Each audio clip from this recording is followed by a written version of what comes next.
vous êtes connu pour avoir lancé en France et inventé et créé la fête de la gastronomie. Une belle idée.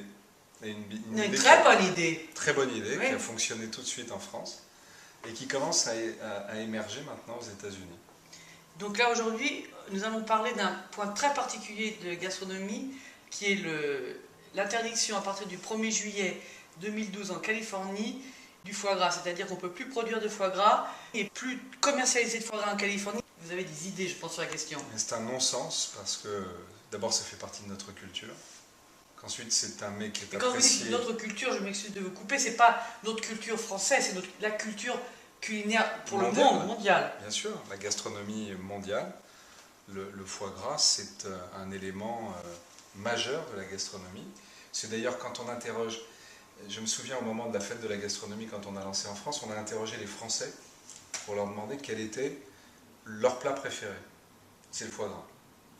Et moi je veux dire que cette interdiction, elle me paraît totalement décalée par rapport à la fois au goût, le goût des Américains, le goût des Français, le goût dans le monde entier, et elle est totalement décalée par rapport finalement aux autres modes de consommation et aux autres modes de production, ici même aux États-Unis. Quand on voit par exemple, moi je respecte totalement Thanksgiving, quand on voit les dindes de Thanksgiving, Vous voulez dire la taille? La taille des dindes, je ne sais pas quel est le mode de gavage, si c'est même d'ailleurs avec des piqûres, enfin tout le monde a compris que ça n'est pas une taille naturelle pour la dinde. Alors si on persévère dans cette idée d'interdire le foie gras en Californie, moi je demande tout simplement qu'on interdise aussi les dindes de Thanksgiving. Il faut aller au bout de la logique.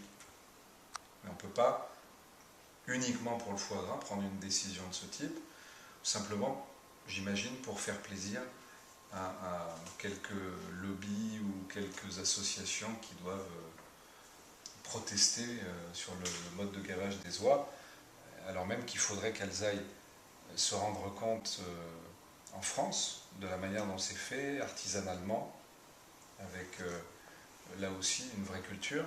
Quand on voit la production industrielle de poulet aux États-Unis, franchement, si on me donne le choix, je choisis tout de suite le foie gras. Bon, mais alors qu'est-ce qu'on peut faire pour se réunir et essayer de faire d'annuler cette loi? Je pense d'abord que tous ceux qui aiment le foie gras doivent se battre pour que ce mode de production continue d'exister, qu'il n'y a aucune raison que ça n'existe plus aux États-Unis. Donc, moi j'ai lancé une pétition, j'invite chacun à la signer, et puis en même temps, je pense qu'il faut vraiment considérer que c'est un problème de culture. Donc il faut le mettre sur le même plan, tous les modes de production, et il faut poser cette question.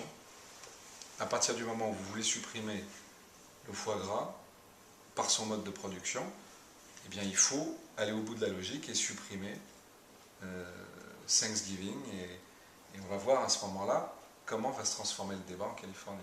Bon, ben, espérons que nos papis vont pouvoir continuer à rouler du vue.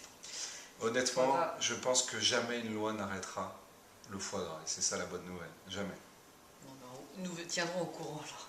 Merci. Merci à vous. Donc vous dites une pétition qu'on peut signer sur votre site, Qui c'est est ça? en ligne sur mon site, tout à fait. Donc votre site Frédéric-Lefebvre. Frédéric-Lefebvre.fr. Très bien. Bon, merci beaucoup. Merci à vous.